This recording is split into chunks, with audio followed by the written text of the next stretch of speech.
What's up, creepers and geekers? Chris, the Atari Creep. How is everyone doing today? What I'm going to show you today isn't necessarily a build tutorial. Every now and again when you're making something, you see other ideas within that particular thing that you're making. And that's exactly what this project was. When I was making the Fiji Mermaid, I saw something. I was like, ooh, that'd be interesting to try. And I tried it, and then the project just snowballed into what we're going to be looking at here. So there isn't really any video of me building it. I do have a few pictures that I had taken in progress, so to speak, to share with my buddy Mike over at Earmo Custom Models. And if I still have some of the little video snippets that I had made, I'll try to post them in here. But mostly this is going to be more of me showing you the finished product and pointing out what I used and how I went about putting it together and the idea behind the project itself. Again, I apologize, this isn't going to be a step-by-step, but none of the processes in this were difficult. The materials were real simple, cheap, and I don't think at the end of the day, this cost me probably less than $3 to make total. Maybe a little bit more for you should you decide to make this, if you have to actually go out and get all these supplies. But with the exception of buying a 4-pack of skeletons at the dollar store, I had everything else on hand. So let's have a look at the thing and I'll show you how I put it together. So here's the prop itself, okay? It's a really simple little mini diorama, I guess you would call it, of an alien egg with a face hugger kind of just creeping up on it. And these little whatevers, I don't know. It's all slimy inside. I got to add more to the inside here. I don't think that's enough. But we'll get to that when we get to that. The only other thing I really, truly want to do with this to call it done is to make the egg look slimy. So I'm going to get something to brush on here just to give it kind of a, a nice, shiny, wet look. Make it gross. Maybe I'll do that to these little bad boys too. But this project started when I was making the Fiji Mermaid. I noticed certain parts of the skeleton, and I'll look at that here in a second, kind of resembled parts from a face hugger. So I made this guy in less than 10 minutes. I think it took longer to heat up the glue gun than it did to actually put this together. So I have 4 of these, obviously. Now I have 2 because I've had 2 projects working on them. And basically all I did was I cut the rib cage. I used the top part of the rib cage. And there's a seam, a molding seam going up the rib cage this way. And I just cut it there. And then I removed this set of ribs right here. So what I was left with were these top 4 ribs, and then I removed the collarbone. These ribs right here, I just heated up and faced them forward, as you can see right there. And then I went to getting the spine, and the spine comes off easily. It really is separate from the rib cage itself. It's just held in there with a couple of those little pegs, those 3 pegs right there.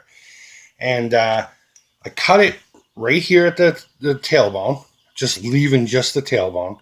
And the head's easy. You just pull the head right off and it pops off.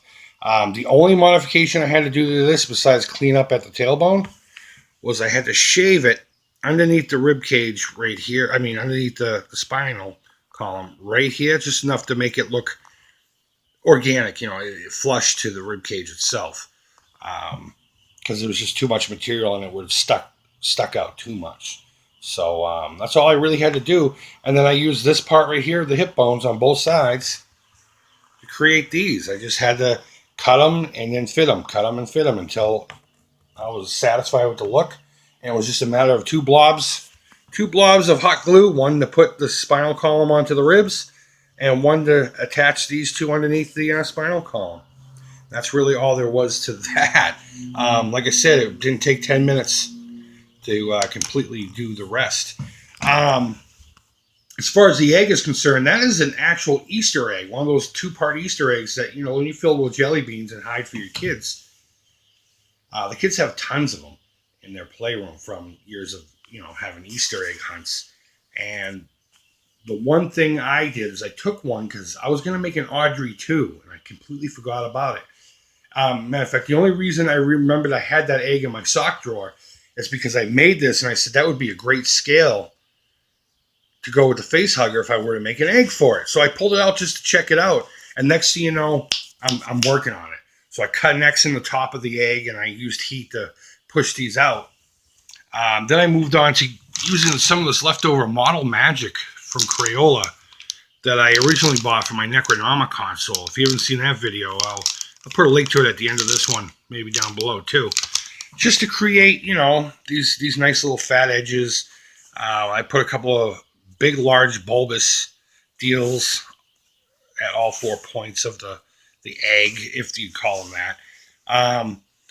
These little U-shaped things around the sides were made with hot glue. And then I made a whole bunch of little pocks to put on the bottom. And then I skinned it with Viva paper towels and glue. Using my typical skin method that you've seen me do 100 times.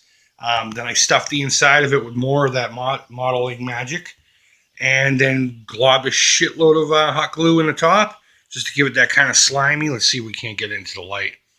That slimy kind of shimmer inside of it, like it's, I don't know, after birth. I don't know what the hell you would call it. And then I just used a hot glue gun to make these little stringy thingies to make it even a little more gross. But then I needed someone to perch this damn thing. So my girlfriend had purchased these little slat things for another project. Has all of our names on it, and it's going to look like a crossword puzzle for the wall. But she had 2 or 3 of these laying around, and I asked her if I could have one. And with that, all I did was I just took the hot glue gun and I'll show you a picture of it with just the hot glue, and just made, you know, random shapes all over it. And I covered that with Viva paper towel and glue. And then I took more of the modeling magic and I made these little, I don't even know what you would call those. If there's a name for these things, if it's even canon, let me know down in the comments below. But then I made this out of modeling magic. I painted this all black, the base itself all black, and did dry brushes of both copper and silver. Then I put this on there, and it was originally kind of like a reddish rust color, and I didn't like that, so I painted it black, and then I stippled on kind of a shamrock green. And when I say I stippled, I used a dry brush technique, but instead of brushing, I literally just tapped it until I got the desired look. And then when I had that green still out, what I do is I put a drop of black in it to darken it up. And I know you can't see it in here, but I stippled a little of the green around the entire base too, to kind of give it more of a rusty patina kind of look. And then I just hot glued everything together. I hot glued these little leggy things to the base, and then hot glued the egg to the green thingies. And then I hot glued the face hugger onto the egg where I felt it looked appropriate. And that was really the whole project. I hope none of that seemed foreign to you and alien, no pun intended. Yeah, I really do wish I had filmed this one. This was fun. It didn't take long at all to make. And the rest of it's just done with acrylic paints, you know, craft paints. So that was really all there was to it. Just an old Easter egg. Cheap skeleton from the dollar store, leftover piece of wood. You could use cardboard for that if you really wanted to. And just your imagination with some hot glue. Again, all these materials I already had on hand, so if you need to go out there and get the stuff, I can't imagine it would cost you $10 to make this damn thing. But I was glad I got 2 really good projects out of that skeleton card. With the 4 of them, I still have 2 left over. Maybe I'll give one to the kids and then try to figure out something with the other one. But again, I truly do apologize for not filming the process. Put pictures up just so you can kind of see some of the project progress and, you know, get an idea of what went into making this. But it didn't take long at all. It was quick. I still got to do 1 or 2 little things to it to make it done. Sign the bottom, of course. And then on the shelf it's going to go. So guys, thank you as always so much for watching. Go ahead and let me know in the comments what you thought about this. And if you make one of these, hit me up on Facebook or Instagram with a picture. I'd love to see it. It was a fun project, and it was easy. It didn't take much skill at all. It was just blobbing on a bunch of some fake clay, paper mache and paper towels, and then just painting it. You know, there's no true color to an alien egg, right? So, yeah, go ahead and leave feedback. Thumbs up, thumbs down. All feedback's positive. Thanks as always for watching, guys. Hope I've inspired you to do something. Get into the spirit this Halloween. Make something creepy. And even if you're watching this after Halloween, do it anyway because it's awesome. So, guys, take care. Bye-bye.